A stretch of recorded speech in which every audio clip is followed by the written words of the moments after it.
Yes, reka musuze kandi muhe ikaze mu izina ry'umwami wacu Yesu Kristo, amahoro y'Imana abane nawe. Wowe udukunda, wowe udusengera, natwe turagukunda, turagusengera. Igikomeye twifuza kuzabana nawe muri burya bwami, kandi Imana iguha umugisha kuko ntabwo uruhira ubusa icyo waba ukora cyose kugira ngo umurimo w'Imana ugende neza. Turabizirikana kandi muri bamwe nanone mu badutera impamvu yo gukomezanya umurimo w'Imana umurava. Uyu munsi ntabwo nza gutinda nkuko bibona kuri screen zacu, turi kumwe n'umubyeyi. Muranyemerera tumwakire nubwo hari wenda abasanzwe badukurikira bamaze kumumenya, ariko ni byiza ko duhora twunguka. Turaza kumwakira rero twibwire kugira ngo atugezeho message ikomeye Imana yaje kubishyira ku mutima we. Uyu munsi akabaje kutugezaho ubuhanuzi cyangwa se ubutumwa Imana yamuhaye. Mama Karaba, turakwakiriye mu izina rya Yesu. Murakoze. Uri amahoro? Ndashima Imana. Urasa neza. Urakoze. Menya ufite amafaranga. Ni kubera Kristo. Kubera Yesu. Muri Kristo byose biriyo. Hey, nari ngize ngo ni ukubera erayo. Ntacyo twamuburanye. Kandi ngo iyo umuntu w'imbere ari muzima n'inyuma biba bisawa. Uranyuzwe muri Kristo. Mbayeho neza. Uri amahoro. Ndashima. Ikirere cy'umwuka urasenga ukumva kirafunguka. Nkumva rirazamuka. Yego. Iyi ndasenga nkumva ririmo rirajya. Izina rya Yesu rihabwa icyubahiro. Ntako Yesu aba atatugiriye kuba tugihumeka kandi tukibasha guhamya muri iki gihe kigoramye cy'ubugoryi. Abantu bashobora kuba bakivuga ibintu by'ubwenge mu gihe cy'ubugoryi. Umuntu aherutse gusanga ndi gusoma Bibiliya aranseka cyane, kandi n'ubupasiteri hambate ko ibyo bintu biracyabaho ko umuntu wo iki gihe muri 2026 hari umuntu ukisoma ngo muri Matayo kangaye mu Imana ngo haravuze nese pasiteri bavuga ibi cyatababasa hata abantu bahico bakeneye ati byose ko babyanze barabihaye none rero babikeneye barahari hari bakeye bo mwishyanga ritoye. So reka tureke gutinda wenda kubera ko ari message, ariko buriya ndakwemerera usenge. Yego. Hanyuma rero nurangiza gusenga utambutse message nkuko Yesu Kristo yashyize ku mutima wawe. Imana iguhe umugisha. Urakoze. Turagushimye Mana. Turagushimye kuri data wa twese mwiza. Turagushimye ku bwawe amasaha. Turagushimye ku bw'uyu munsi. Ushimye ko nongera guhagarara imbere y'ubwoko bwawe bungana gutya. Izina ryawe rihabwa icyubahiro. Mbere na mbere rero wirengagize aho tuba twagaragaye nabi, utubabarire Mana, kandi utweze udutunganye. Rero tubonetse imbere ya kamera, data wa twese mwiza, ntaba ari twebwe ahubwo izina ryawe aba ari ryo rihabwa icyubahiro. Uvugire muri twe icyo ushaka kubwira ubwoko bwawe, nk'ibyo wantumye kugira ngo nze mbibwire ubwoko bwawe. Ntaba ari njye ugaragara ahubwo izina ryawe ari ryo rigaragara mu bantu bawe. Cyubahiro n'ikibi cyawe rero ndagusabye rero kugira ngo uzubane natwe, weyure ikirere, amatwi yo kubyumva byumve, ufungura amatwi y'imitima, ufungura amatwi y'umubiri. Data wa twese mwiza, ufungura amaso asoma abashe kumva. Mu izina rya Yesu Kristo turakwinginze kugira ngo bigirire umumaro abantu babasha kubyumva, kandi ugabanye umubare w'abarimbuka, wongere umubare w'abakizwa, kuko twifuza yuko twazaboneka mu mubare turi abantu benshi mu bwami bwawe. Turakwinginze ngo uherekeze rero ubu butumwa wampaye kugira ngo mugeze ku bwoko bwawe. Icyubahiro kibi cyawe mu isi no mu izina rya Kristo Yesu. Amen. Ni karibu. Murakoze. Ntabwo ari ibintu byinshi wa mugani, maze iminsi nza hano tuvuga ku biganiro bimwe na bimwe Imana yagamwishyize ku mutima wanjye.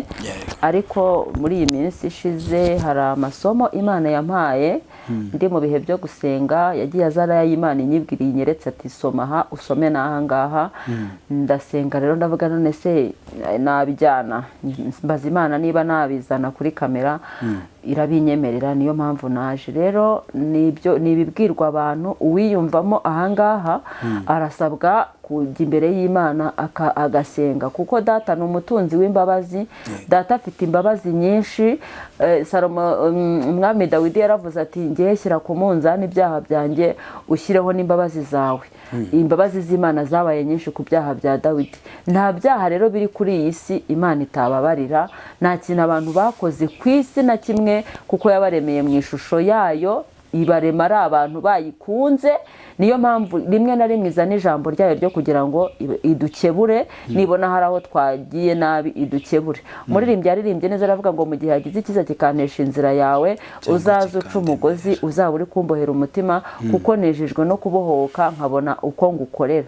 Niyo mpamvu rero nitwumva ibingibi Imana iba yatubwiye ibigira ngo idukebure, itwereka inzira dukwiriye gucamo kugira ngo tuzabashe kugera mu bwami bwayo.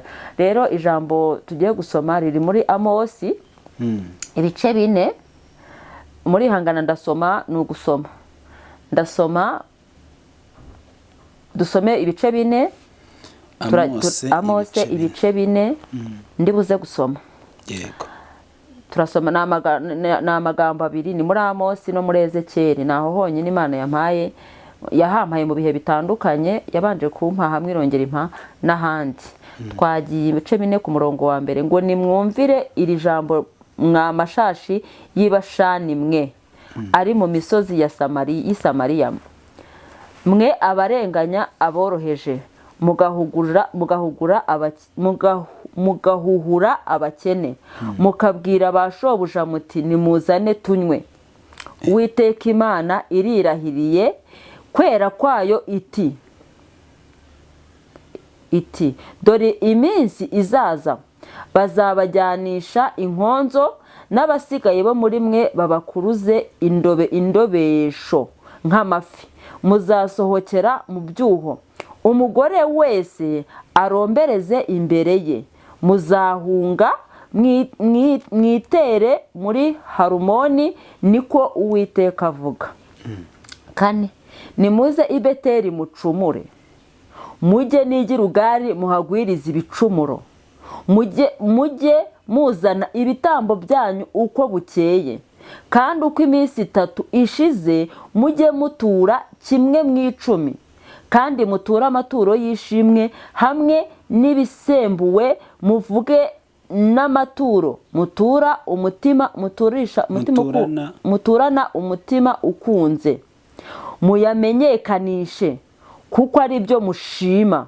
Bisirayeli mwe niko Uwiteka avuga. 6 nanjye ubwo ni Imana ivuga, nabategetse ko akanwa kanyu kicara ubusa mu midugudu yanyu yose, mubura ibyo kurya aho mutuye hose, ariko ntibyatuma mungarukira, niko Uwiteka avuga. 7 kandi nabimye imvura, hari hasigaye amezi 3 isarura rikagera, nahaye umudugudu umwe imvura ntumundi utayibona, umurima umwe waguwemo n'imvura undi uyibuze uruma. Nuko mu midugudu 2 cyangwa 3 bajyaga kunywa amazi mu mudugudu umwe ntibashire inyota, ariko ntibyatuma mungarukira, niko Uwiteka avuga. 9 nabateje kurumbya ndetse na gikongoro imirima yanyu myinshi, n'inzabibu zanyu n'imitini yanyu n'imyelayo yanyu byose byonwe n'uburima, ariko ntibyatuma mungarukira, niko Uwiteka avuga. Nabateje ibyorezo nk'icyo nateje muri Egiputa, abasore banyu nabishije inkota, njyana amafarashi yanyu ho iminyago, natumye umunuko mu ngerero zanyu ubajya mu mazuru, ariko ntibyatuma mungarukira, niko Uwiteka avuga. Nshaka ndabangarukiye hanambuke kuri 5 ibice 5 murongo wa 10. Yego. Natarutse. Ubahaniye ku irembo baramwanga, kandi banga urunuka uvuga ibitunganye. Nuko rero mwabarenganya abakene, mukabaka ibihunikwa. Harazimye? Komeza nta kibazo. Twagiye. Ku 10 ubahaniye ku irembo baramwanga, kandi banga urunuka uvuga ibitunganye. Nuko rero mwarenganyaga abakene, mukabaka ibihunikwa by'ingano, mukiyubakira amazu y'amabuye abajwe, ariko namwe ntimuzayabamo. Mwateye inzabibu nziza, ariko ntimuzanywa vino yazo, kuko nzi ibicumuro byanyu uko ari byinshi n'ibyaha byanyu uko bikomeye, mwabarenganya abakiranutsi mwe, mukakira impongano kandi mukagoreka imanza z'abatindi aho muzicira ku irembo. Nicyo gituma umuntu witonda yakwicecekera mu gihe nk'icyo, kuko ari igihe kibi. Iri ni ijambo Imana yambwiye ngomba kuza gusomera abantu bari kutwumva, kaduteze amatwi muri aka kanya. Muhasome, ni muri Amosi ibice 4 ku murongo wa mbere murageza ku 10. Muhite musoma na Amosi ibice 5 ku murongo wa 10 murageza 13. Buri wese afate Bibiliya asome iby'aya magambo. Ahangaha harimo hamwe wenda nahita mvugaho gato abantu badashobora guhita bumva icyo Imana ivuze, ngo hari imirimo imwe n'imwe Imana yateje kuma, ngo imidugudu 3 ngo cyangwa 2 ngo ikajya kunywera amazi mu mudugudu umwe, ngo nyamara ntibashira inyota, ngo abantu ntibabona ko ari ikibazo ngo bihane. Ako wenda gato nakavugaho, yateje insengero zimwe na zimwe gufungwa, izindi nkeya zisigaye zirasigara, abantu bakajya guteranira ari imidugudu myinshi ikajya guteranira ku rusengero rumwe, bagaterana ariko bagasanga nta kintu cyo kunywa ngo bashire inyota. Abo rero ntibabona yuko ari ikibazo cyabaye ngo bihane. Imana rero ikomeje kugaya abantu, ariko iri jambo riba ryaje kugira ngo abantu bumve icyo Imana iri kugira gute kubabwira. Murasoma, ndongera bisubiremo, ni Amosi ibice 4 ku murongo wa mbere kugera ku murongo wa 10, na Amosi ibice 5 umurongo wa 10 kugera 13. Twakomeje n'ijambo ry'Imana. Irindi rya kabiri Imana yampaye riri muri Ezekiyeli ibice 22 umurongo wa 23. Haranditse, ndimo ndasoma. Abantu bangere baze nabo barahambure Bibiliya baze dusome ijambo ry'Imana icyo riri kuvuga. Nuko ijambo ry'Uwiteka rinzaho riti, mwana w'umuntu, ukibwira uturi igihugu kitabonejwe, kitavubiwe imvura ku munsi w'uburakari bukaze. 25. Abahanuzi bacyo bakigiriyemo ubugambanyi, nk'uko intare itontoma igiye ku muhigo, bamize ubugingo bw'abantu, ubutunzi n'ibintu by'igiciro cyinshi barabitwaye, bapfakaje benshi muri cyo. 26. Abatambyi bacyo bishe amategeko yanjye ku rugomo, banziruriye ibintu byanjye byera, ntibashyize itandukaniro hagati y'ibyera n'ibitejejwe, ntibamenyesheje abantu gutandukanya ibyanduye n'ibitanduye, kandi n'amasabato yanjye barayirengagije, maze nsuzugurirwa muri bo. 27. Ibikomangoma byo muri bo bimeze nk'amasega agiye mu muhigo, bivusha amaraso bikarimbura ubugingo bw'abantu, kugira ngo bibone indamu y'uburiganya. 28. N'abahanuzi baho babihomesheje ishwaga ridakomeye, bakabona iyerekwa ry'ibinyoma, kandi bakabahanurira ibinyoma bavuga bati, uku ni ko Umwami Uwiteka yavuze, kandi Uwiteka ari ntacyo yavuze. 29. Abantu bo mu gihugu bagize urugomo, bakajya bambura ndetse bakagirira nabi abakene n'indushyi, n'uwigendera bakamurenganya, kandi nashatse umuntu muri bo wasa n'inkike wahagararire imbere yanjye mu cyuho, ahagarariye igihugu kugira ngo ntakirimbura, ariko ntawe nabonye. Nicyo gituma mbasukaho uburakari bwanjye bukaze, mbakongeresha umuriro w'umujinya wanjye, maze imigenzereze yabo nyiherereza ku mitwe yabo, niko Umwami Uwiteka avuga. Iryo ni ijambo ry'Imana Imana yampaye, ndangije ndasenga. Ngo yarashatse ireba uwahagarara mu cyuho. Byanditse muri Ezekiyeli, nongere mbisubiremo, ibice 22 ku murongo wa 23. Namwe murasoma murangize iyo pariti, ubwo numva ni ukugera kuri 31. N'abandi bari imbere ya kamera mufate Bibiliya yanyu musome ijambo ry'Imana. Ni umuyobozi utuyobora, iyo ishatse kuvuga nibyo njye ntangiye tuvugana babwira ntubuhanuzi buri hirya y'iri jambo, ntabwo numva aho buba buvuye, ntabwo tuba iri ngiri tuzi neza yuko ari ijambo ry'Imana, Imana ivugana n'abantu. Ariko iyo ivuze nk'ibi ngibi biba biri ku mutima wayo ikababara, ibigira ngo abantu dukebuke, duhindukire, irebe. Iyo ivuze ngo ni umwe ikeneye, umuntu wese wumvishe ko iri jambo rimureba, abatambyi, abahanuzi, bantu bakora ahantu hatandukanye, dukebuke twinginge Uwiteka Imana. Aho twagaragaye nabi tukitwara nabi imbere y'Imana, ni inyembabazi, iteze ibiganza kugira ngo itwakire, itubabarire. Numvise iri jambo ry'Imana rikomeye, hari aho ryageraga nkumva rimeze nk'abari kubwira abayobozi bayobora abandi, ryageraho nkumva rimeze nk'iri kubwira navuga ngo abatambyi cyangwa se abiyita abashumba baragiye intama. Nageraho nkumva hari naho riri kubwira abayoborwa nabo cyangwa se n'abantu bose muri rusange. Message Imana iguhiye message yakubwiye ko ireba abandi, abantu bose nta n'umwe itareba.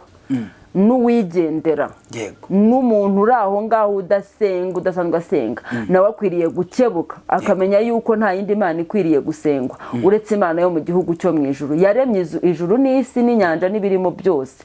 Dukwiriye twese iratureba. Harimo amagambo agiye abakomeye, intama bahuhuye, icyo bita guhuhura ngo bahuhuye no kubona ikintu n'ubundi cyari cyenda gupfa cyangwa gisigayemo akuka gake, aho kugira ngo wenda ugifate ukivuze cyangwa ukivura ugitera udushinge, ahubwo ugahuhura ugahita ukica nyine umwuka ugashiramo. Harimo kurenganya, harimo kutita ku bakene. Kandi nagiye nkomeza nkumva ko Imana yagiye hari ibihano itanga byo gusa nk'aho ikebura abantu, ariko ngo ibyo bihano ntabwo byigeze bibasha kubakebura.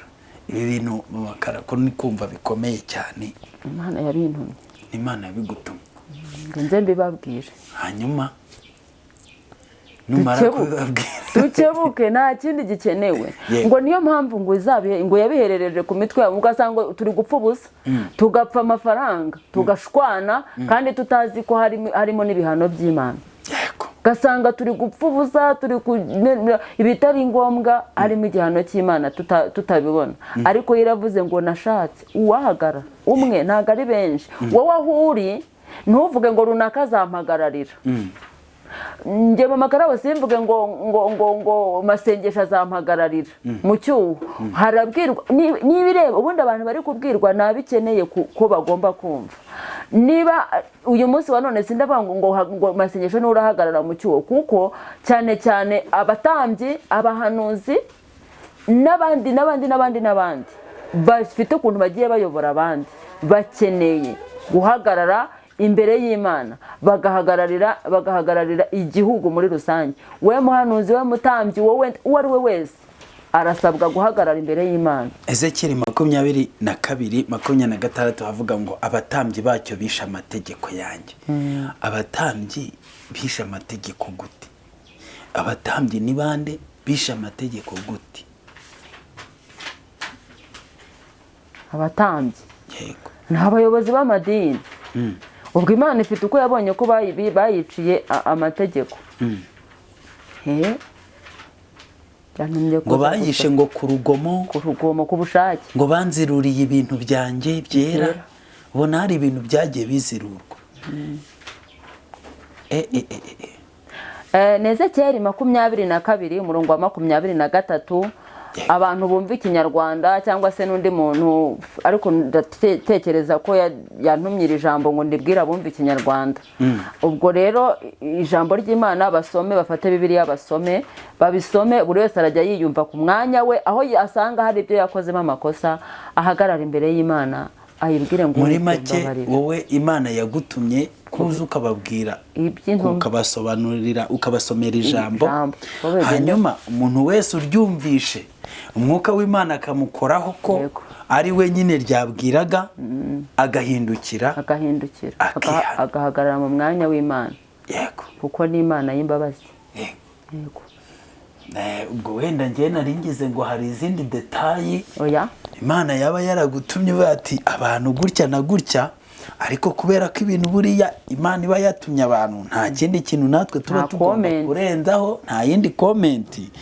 Gusa njye bisoje mfite agahinda kuko ijambo ry'Imana risoje rivuze ngo Imana mu gihugu yabuze ngo umuntu umwe nabura wahagararira igihugu.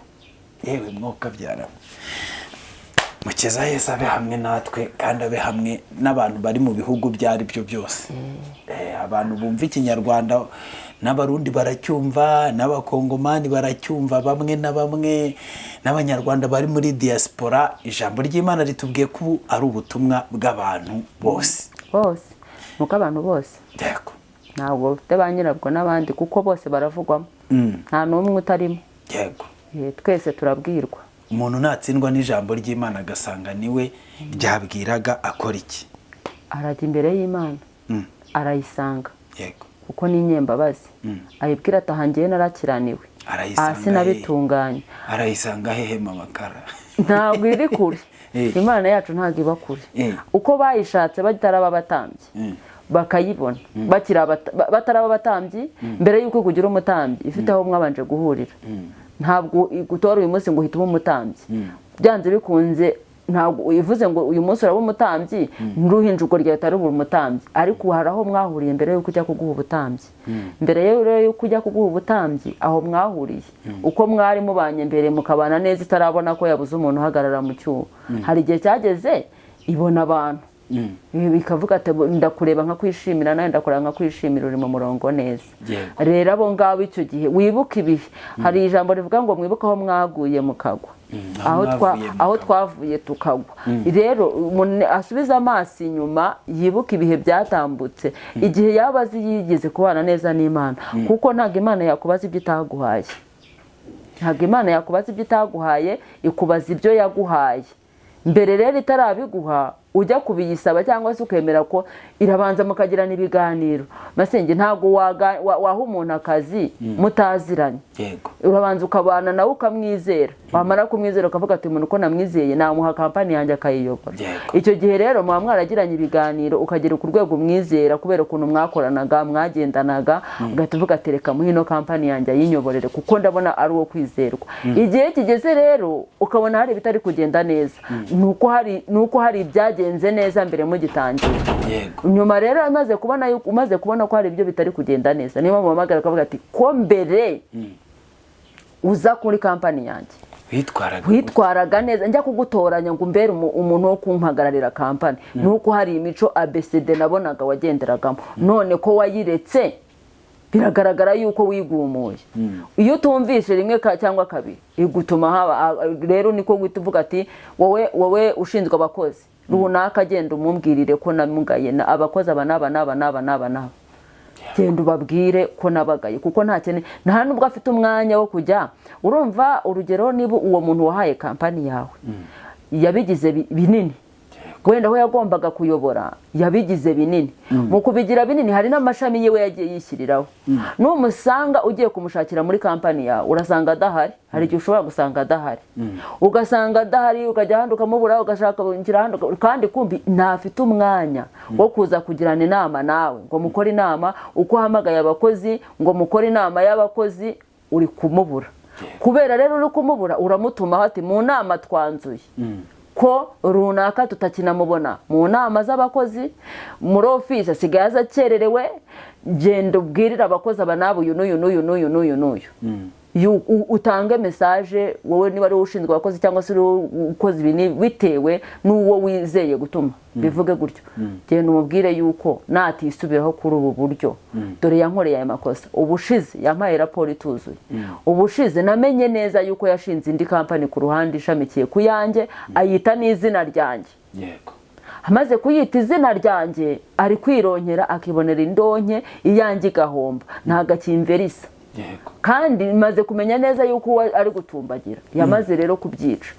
Kuko yashinze kampani ukamubwira ibyo uri kumuhora, ukavuga ati kuko wanamenye neza yuko washinze indi kampani utakigerera ku kazi igihe, ibintu byanjye ama ofisi yanjye ukaterura ukajyana iwawe, nkaba mfite ibyashaje kandi iwawe hari ibishyashya. Inyungu zose zo muri kampani yanjye ntabwo zikingerera, ntabwo nkizibona, zisigaye zijya ahandi. Washatse abakozi ntagutumye, wishyiriyeho abawe bakozi. None ibi n'ibi niyo mpamvu rero ugiye kubihanirwa.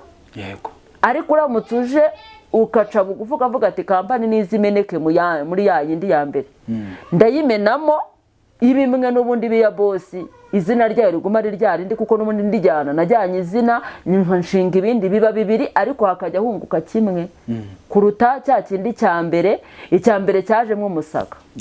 None rero kuko ibyanjye babiziruye, bagize ibi n'ibi bakoze ibi n'ibi, icyo nyishimira ihita ivuga aho ikunenga.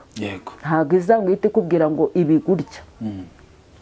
Hariya hambere habanza nabagize ntya, nabateje ibi, nakoze ibi, nabimye amafaranga. Urugero, ubwo ndi kuvuga amasengesho ufite kampani washyize nk'abakozi. Ubushize nanze kubahemba, nanga gutanga imishahara. Nanze gutanga imishahara, ntibamenya yuko narakaye ngo baze bambaze icyarakaje boss. Baranyihorera, bayikomereza ibyabo. Ndangije abo nahamagayemo bake, abakozi banjye bamwe, mfunga kampani, ndagenda ndakinga. Maze kuyikinga nta waje kunshaka ngo mbaze ati kuki boss wakinze kampani, kuki shop wayifunze. Nta wigeze aza kumbaza, ahubwo akazi karakomeje. Kakomereje he koko. Ubundi ako kazi ko kakomeje ntimuze kumbaza impamvu nafunze. Se ko mutambajije ngo mbaze impamvu narakaye. Kubera iki mutambajije? Ibyo byose rero mwagiye mukora, nasanze ari uko mwashatse ibindi bitari ibyanjye. Rero uwo ubwiwe urasabwa gufata ya kampani yawe washinze ku ruhande y'amasengesho, ukayigarura mu mwanya wayo. Ibyari birimo bishaje ukabisohora, wasizemo byashaziyemo, uyu musaka yamaze kuza, kuko nta bakozi bakibamo. Musaka waraje. Iyo kampani ni igikorobwa, ntibagitera irangi, ariko hari ahandi biri gushayininga hirya ku ruhande bitari buverise boss. Icyo gihe rero ibyo bya boss urasabwa kubigarura mu mwanya. Niba ari n'inzu yasenyutse itariho amabati meza, ukabigarura. Reka mbabwirire ijambo rimwe ndisobanuraho gato ryo muri Amosi. Hari ahantu havuze ngo abakene,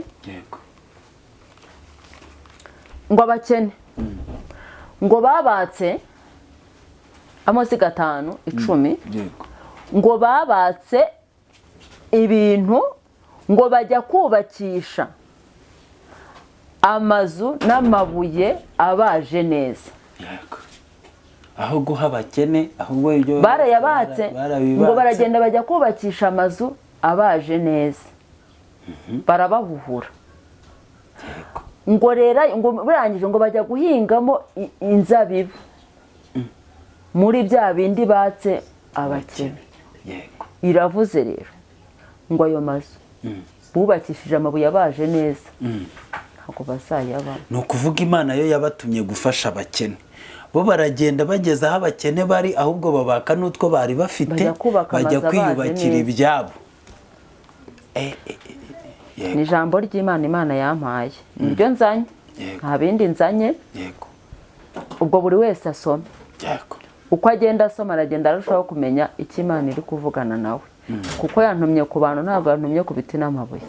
Kandi iri jambo ry'Imana ryandikiwe abantu, ntabwo ryandikiwe intama, ihene, y'inka. Ryandikiwe abantu basoma. Utazi gusoma arasomerwa, nanjye utazi gusoma namusomeye. Ubundi Imana ibahire. Murakoze cyane. Nta komantere nyine ku buhanuzi kuri message y'Imana. Ubwo abantu bose bafite Bibiliya, musome ijambo ry'Imana, wumva yuko bimureba cyangwa se uwo bireba asange Kristo. Ndashaka kukubaza ikintu cya nyuma. Wenda hari abantu babanje kuba bari muri gukora neza, ariko bageze aho bakora nabi. Ariko se noneho utarigeze abijyamo bwa mbere, akaba yumvisha umuburo wa Kristo, kavuga ati nanjye ndashaka kwegera uwo mwami w'abami, ukiza urengera abantu, nanjye ishyano ritazangwira, we araca mu zihe nzira? twatangiye tuvuga yuko ntawe uhejwe. yego. Hari umuntu yigeze kumbwira ngo teoloji wayigiye hehe? yego. Tambwiye njye ntabwo nigeze niga teoloji. Ambwiye ngo gute se? Mbese bitewe n'ibintu twari turi kuganira nawe. Ndamubwira ngo wigishije teoloji wa mbere ninde wayimwigishije? yego. Uwigishije gukizwa bwa mbere ninde wabimwigishije? Uyu munsi wa none navutse nsanga n'intumwa ntazihari, ariko hari abantu barahari. Icyambere ijambo ry'Imana. Bibiliya ziracuruzwa no mu mahoteli, ziba zirambitsemo z'ubuntu. Zikubwira ati burya nushobora kwegura Bibiliya, burya ushobora kureka gusambana ukahita ubiparika ugasoma ijambo ry'Imana. Nicyo bashatse kuvuga ko ivugabutumwa ryabaye ryinshi. Udafite urusengero afite YouTube mu ntoki ze, ikoranabuhanga ararigendana. Rero uyu mwami wacu nkunda bankunda, abashakana umwete bazambona. Utitaye ngo urajya gushaka nde uragufasha kujya mu bwami bw'Imana. Iyi ni Bibiliya, genda uyifate amafaranga ugure Bibiliya. Udafite Bibiliya igenda uyigure, uyisome cyangwa uyisacinge muri telefone yawe. Ariko cyane cyane nagukundisha iyo Bibiliya y'igitabo pana yo muri telefone. Uyisome, nushaka ujya uryama uvuga ati ndashaka kuvugana n'Imana mu ijambo ryayo, utore Mana ufunge Bibiliya urambura aho uzajya usoma. Mwuka nije abereyeho. Yaravuze ngo umwuka naza azabigisha n'icyo ntababwiye. Uko uzajya urushaho gusenga, Imana izakuyobora mu buryo bwose, izaguhuza n'abantu bazima. Uko usenga, Imana yo ifite inyungu kuri wowe, kandi nawe ufite inyungu. Cyane cyane nawe ufite inyungu. Ni twebwe ubwacu dufite inyungu kurusha Imana inyungu idufiteho. Ni twe dufite inyungu kuko iyo twabanye neza n'Imana tuba dufite inyungu nyinshi. Twe tubyungukira mu bantu. Harashe umuntu ushaka kumva ngo inyungu akagira ngo inyungu ni amafaranga. Umwanzi yazanye ibintu arabicurika. Ntabwo inyungu ari amafaranga. No kuba ndiho ni mu nyungu. No kurama kwanjye ni inyungu ndamiye muri Kristo Yesu. Umwe yaravuze ngo n'iy'ijuru ritaba ririho, abantu abarokore babayemo neza, babayeho neza kurusha no kujya mu ijuru. Ntabwo nubwo ijuru ryaba ritahari, kubona mama Karabo ndi gusinda ndi kubyina sinyora nta kintu kizima kirimo. Ariko kuba naca bugufi ngahura n'abana banjye tukaganira birafashije. Soma ijambo ry'Imana, Bibiliya izakuyobora. Iby'Imana izajya ikubwirira Yesu yavugiyemo, intumwa n'abahanuzi bavugiyemo. N'iri ni ijambo ry'Imana guhera mu itangiriro kugera mu byahishuwe.